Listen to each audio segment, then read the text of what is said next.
तरुणांना अंमली पदार्थापासून दूर ठेवण्यासाठी राज्य उत्पादन शुल्क विभागाने मोठी कारवाई करत अवैध गांजा तस्करीचा पर्दाफाश केलाय।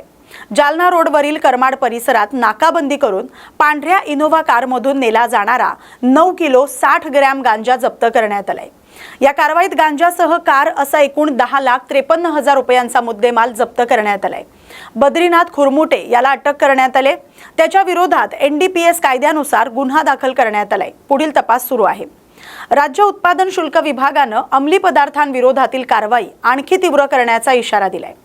या बातमीचा आढावा घेतलाय प्रतिनिधी माधव खिल्लारे यांनी। नमस्कार, स्वागत आहे तुमचं न्यूज मराठी 24/7 मध्ये। आपण आहोत संभाजीनगर येथील राज्य उत्पादन शुल्कचे सुप्रिटेंडेंट।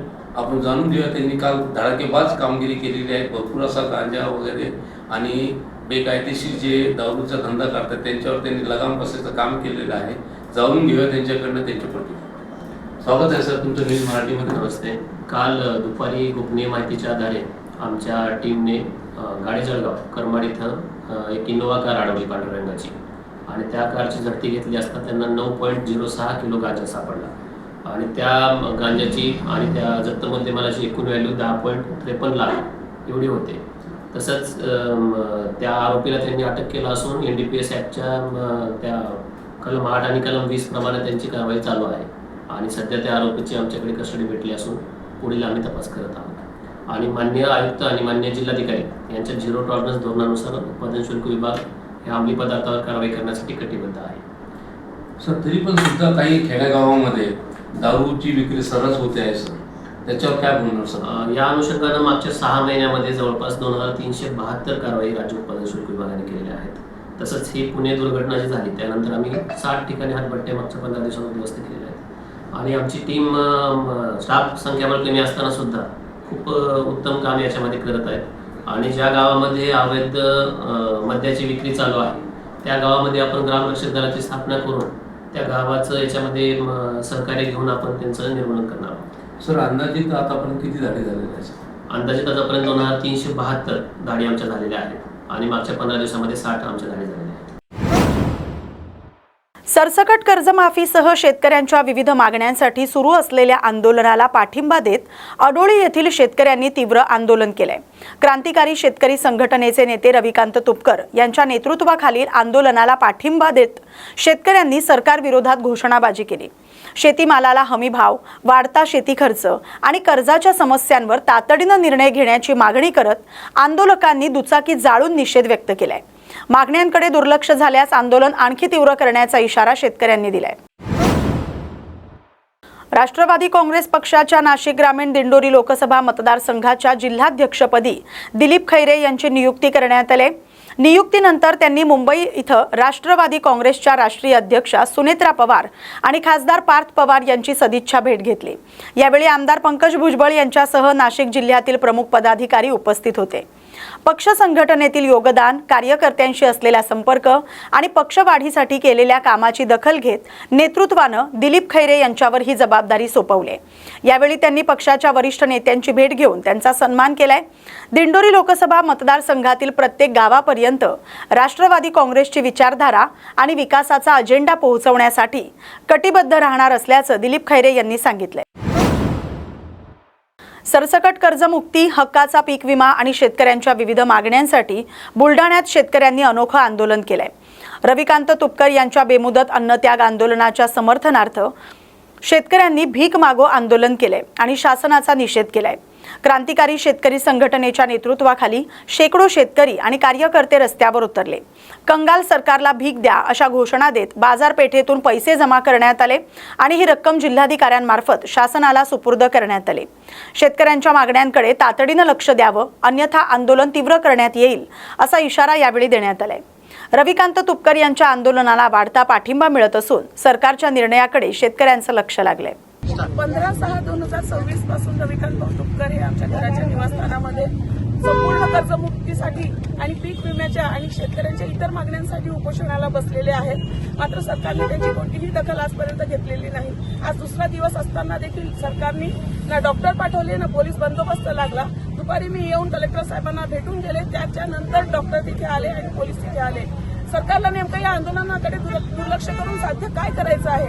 सरकारकडे उद्योगपतींचे 16 लाख कर्ज 16 लाख कोटी रुपयाचं कर्ज माफ करण्यासाठी पैसे आहेत.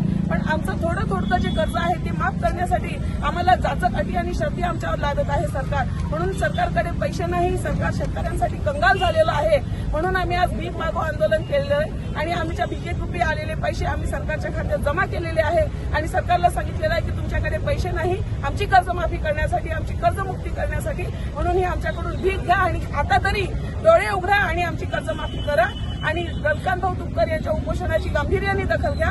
अन्यथा शेतकरी रस्त्यावर गावोगावी उतरतील आणि त्यावेळी जर कायदा आणि सुव्यवस्थेचा प्रश्न निर्माण झाला तर त्याची संपूर्ण जबाबदारी सरकारची असेल असं आम्ही कलेक्टर महोदयांना कळवलेलं आहे. हिवरखेड येथील उमर शेवडी शेतशिवार परिसरात बकऱ्यांना विषबाधा झाल्याची घटना समोर आली. अंदाजे 50 ते 55 बकऱ्यांचा मृत्यू झाल्याचं सांगण्यात येते. बकऱ्या चारताना अचानक प्रकृती बिघडल्याचं लक्षात आल्यानंतर काही बकऱ्यांना पशुवैद्यकीय दवाखान्यात उपचारासाठी दाखल करण्यात आलं. पशुवैद्यकीय अधिकारी डॉक्टर अबोली कथे आणि कर्मचाऱ्यांनी बकऱ्यांना वाचवण्यासाठी प्रयत्न केले. महसूल विभागाच्या अधिकाऱ्यांनी घटनास्थळी पाहणी करून पंचनामा केलाय. या घटनेमुळे मजूर आणि पशुपालकांचं मोठं नुकसान झालंय. शासनानं तातडीनं नुकसान भरपाई द्यावी अशी मागणी नुकसानग्रस्तांकडून करण्यात येते. सुफी संत हजरत यतीम शावली यांच्या उरूस निमित्त नांदेड शहरात पारंपरिक संदल मिरवणुकीचा भव्य सोहळा पार पडला. 43 वर्षांची परंपरा जपणाऱ्या या धार्मिक उत्सवासाठी महाराष्ट्रासह तेलंगणा आणि कर्नाटकातून हजारो भाविक सहभागी झाले होते.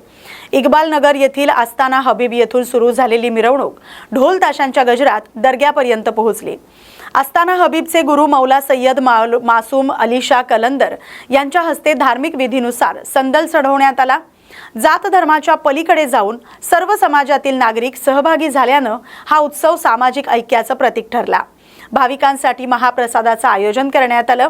पोलीस प्रशासनानंही चोख बंदोबस्त ठेवला होता. या बातमीचा आढावा घेतलाय प्रतिनिधी मोहम्मद रफीक यांनी.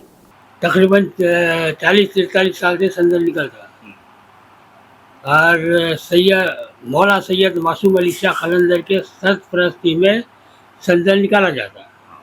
और संदल बोले तो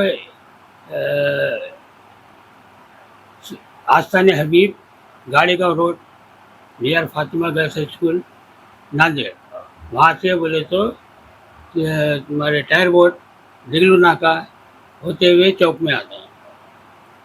वहाँ क्या होता फिर? वहाँ पर संदल चढ़ाते, चादर फूल सब कुछ चढ़ा के वहाँ से फिर वापस आस्थाने पे आके वहाँ पर बोले तो खाने का इंतज़ाम होता और समा का प्रोग्राम होता. तो लोग कहाँ से आते हैं? महाराष्ट्र से भी आते, कर्नाटक से भी आते, आंध्रा से भी आते. और क्या प्रोग्राम चलता लोगों का? हर एक कौन से जात के लोग आते हैं? सभी जात के आते हैं. यहाँ पर जात का कोई भेदभाव नहीं है. हमारे जो पीरो मुर्शिद है मौला सैयद मासूम अली शाह कलंदर, इनके बोले तो इनके पास में भेदभाव कुछ भी नहीं है. एससी भी है, मराठा भी है, बोमन भी है, सभी से सभी जात के आने उनके पास मुरीदा है. वो भेदभाव किसके साथ में भी नहीं करते.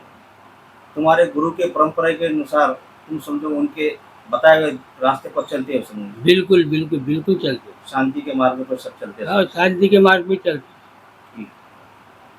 और वो क्या बोलते संदल भी जो निकलता है तो शांति से निकलता. उसके अंदर हम कुछ तलवारा, लाठियाँ, काठियाँ कुछ भी नहीं, खाली बैंड रहता, बैंड के ऊपर लेके चलते हैं.